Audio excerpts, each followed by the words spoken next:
now going to turn the mic after the introduction over to Dr. Stephen Hinshaw.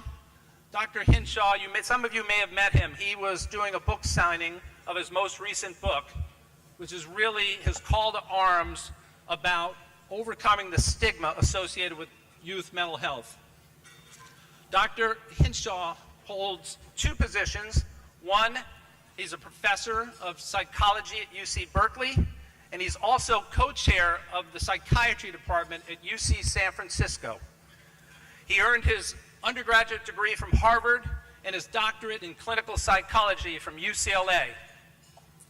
Dr. Hinshaw has published over 10 books and hundreds of research papers on a variety of youth mental health subjects, ranging from the explosion in ADHD in this country to the challenges and pressures faced by today's teenagers. He's going to talk to you tonight as a member of the Scientific Advisory Board for AIM for Mental Health, which is composed of 11 with Dr. Hinshaw, 11 of the top research scientists and doctors in the field of youth mental health, all of whom are listed on your programs. So without any further ado, I would like to call Dr. Stephen Hinshaw to the stage, and he's going to talk to you about what they're doing, what the scientists in this country are doing about youth mental health, and how we can help them through AIM for Mental Health. Stephen, please join me.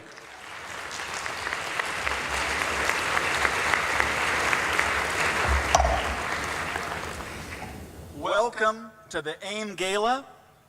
I'm first delighted to be here on behalf of the Scientific Advisory Board of AIM. And as you can read in the program, its members include Drs. Bradley Peterson, David Clark, Barbara Kornblatt, Hillary Blumberg, James Locke, Matt State, John Weiss, Katie McLaughlin, Ed Craighead, and David Miklowitz. They represent collectively Harvard, Oxford, UCLA, UC Berkeley, UC San Francisco, Hofstra University, Stanford, University of Washington, Emory, and Yale. These people perform state-of-the-art work on early adversities leading to mental health conditions, genetic mechanisms, brain patterns, treatment trials and how to disseminate treatments, and the conditions these scientists study include ADHD, autism, bipolar disorder, schizophrenia, anxiety disorders, eating disorders, substance abuse, suicide, self-harm, and many more. As we know, there's a growing epidemic of youth and young adult mental health conditions. It's a tribute to Susan Stilwell and AIM for assembling this board dedicated to finding the cures and developing, promoting, and disseminating evidence-based treatments. Now, I'm here also with a different kind of representation tonight. Beyond the science I do on ADHD and kids' brains and peer groups and schools and families, my deep interest, I think, is the largest issue confronting the entire mental health field, which is the shame and stigma that still exist. It's still hard to talk about these issues. It takes brave groups like AIM to get public attention on these issues.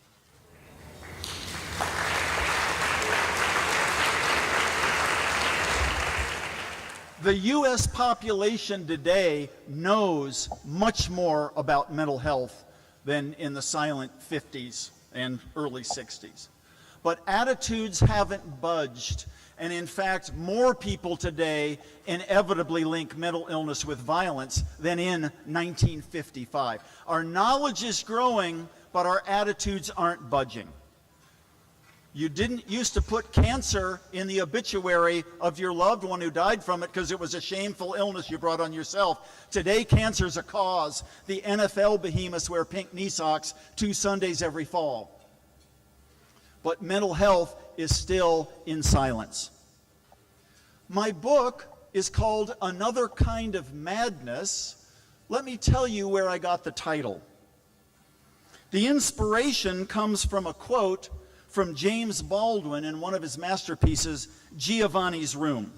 People who remember court madness through pain, the pain of the perpetually recurring death of their innocence. People who forget court another kind of madness, the madness of the denial of pain and the hatred of innocence. And the world is mostly divided between madmen who remember and madmen who forget. I cannot, of course, claim to comprehend all of Baldwin's experiences, but his words are inspirational. For the present narrative, as I try to make clear, stigma and shame are another kind of madness, a form with consequences that are far worse than any link to mental illness itself. More broadly, stigma fosters a denial of human potential. The silence and shame must be transformed into open dialogue. Until we make progress toward this goal, we will never realize what we can become as a species. So that's the title of the book, Another Kind of Madness, which is a deeply personal story of my father and our family leading to my scientific career. So let me read a little bit more about how this story starts. In the late summer of 1936, scalding winds scoured the Southern California region. As the calendar reached September, the 16-year-old known as Junior couldn't shut off the voices now shouting inside his head. Preoccupied with the growing Nazi threat in Europe, day and night he roamed the sidewalks of Pasadena, the same ones that had carried him to grade school on his metal roller skates a decade before. Begging him to save the free world, the voices grew in intensity each day. Desperate to emerge with a plan to save the world, Junior continued his relentless pacing. He was the sole human with this mission. As his thoughts gathered speed, another insight emerged. Alone among mankind, he had attained the power of flight. In fact, his arms had become wings. Clearly, he's going through a growing manic episode, though no one knew it at the time. Like Icarus, if he lifted his wings to the sun, he'd be aloft. Amplified by radio accounts of the rise of the fascists, the visitors' warnings to the family home called out to him, the Nazi threat is real. How to save the earth? If not for him, the fascists might prevail. As the early morning winds of September 6th inched toward dawn, the winds abated. Finally, a brilliant yellow-orange, the sun emerged to the east. Enthralled by his energy and insights, he reached his block on North Oakland Avenue, moving furtively past a few yards to find his own home, a dark brown bungalow now directly in front of him. Breathing in, he crossed the lawn with muted footsteps. As the front door beckoned, he stared at it and then above. All was silent in the early daylight. There was no turning back, the time was now. How to ascend? Thinking fast, he nimbly scrambled up the trellis, steadying himself as he found footholds. A final thrust, and he was on the roof above the small front porch, the walkway 12 feet below. The sky loomed majestically before him, the air already torrid. Save the free world. Glory would be his. Approaching the edge, he shed his clothes and heaved them over, shoes, pants, and shirt floating to the ground beneath. Suddenly cooler, he held his breath. Calf muscle straining, arms outflung, he pushed off and propelled himself forward to save the free world. For a second, there was only the feel of air against his skin. The ground rushed toward him before everything turned black. So at 16, Dad fast escalated into an episode of mania, hearing voices, delusional thoughts, thinking he could save the world. He survived his flight.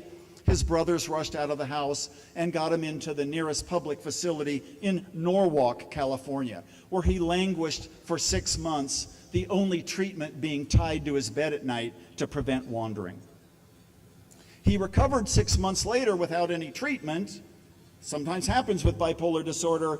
Went to Stanford, became a philosophy major, studied at graduate school at Princeton with Bertrand Russell and Albert Einstein, but had another severe episode at age 25 as he finished his PhD. This one at Byberry State Hospital outside Philadelphia, the world's worst mental facility.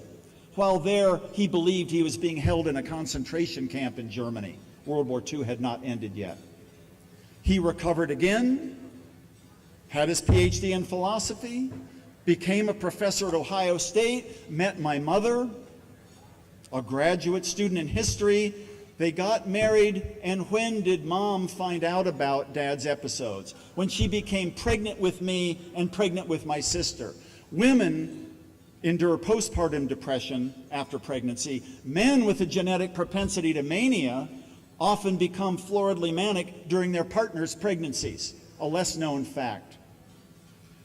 During my childhood and my sister's back in Columbus, Ohio, it was a great life, an idyllic life. We went to OSU football games, but Dad would disappear for 3 or 6 or 12 months at a time.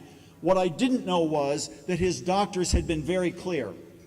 If your children ever learn the reason for your disappearances, your mental illness, they'll be permanently destroyed. You and your wife are forbidden from ever mentioning it. So for 18 years, my first 18 years, I lived under a shroud of mystery and terror. It must have been really awful that no one could even talk about it. What do kids do when something goes wrong in a family but nobody discusses it? They tend to blame themselves. They internalize. So whatever genetic risk I have for bipolar disorder is compounded by the shame and silence. Only when I reached 18, came back from the East Coast for my first spring break, did Dad pull me aside into a study at home and say, "Son, perhaps you should learn something of my life's events." I now had a mission. I changed my major to psychology. I was going to study mental health. I later diagnosed Dad correctly with bipolar disorder, which the doctors hadn't done for 35 years. But just underneath the surface was the terror that I would probably be next to go into mental hospitals, because I didn't go back to college and tell my Harvard roommates or girlfriends anything about what I'd learned. It was too shameful. How could I become a psychologist if they knew the family curse? Until I opened up, until I got therapy, I lived under the same shroud of silence and stigma that my dad and our whole family had. What's at stake here? 90 million people in our country have or are close family members of kids and teens and young adults with serious mental illnesses. Remember, most forms of what we call adult mental health issues begin in childhood or the teen years. And childhood mental illness, most of the time, persists way beyond childhood. The paradox is that treatments really work. We don't have cures yet. We're aiming to find cures, but the evidence-based treatments that exist today, medications, individual therapy, family therapy, group therapy, have bigger effects than most of the treatments you get from your family doctor when you go in for a physical ailment.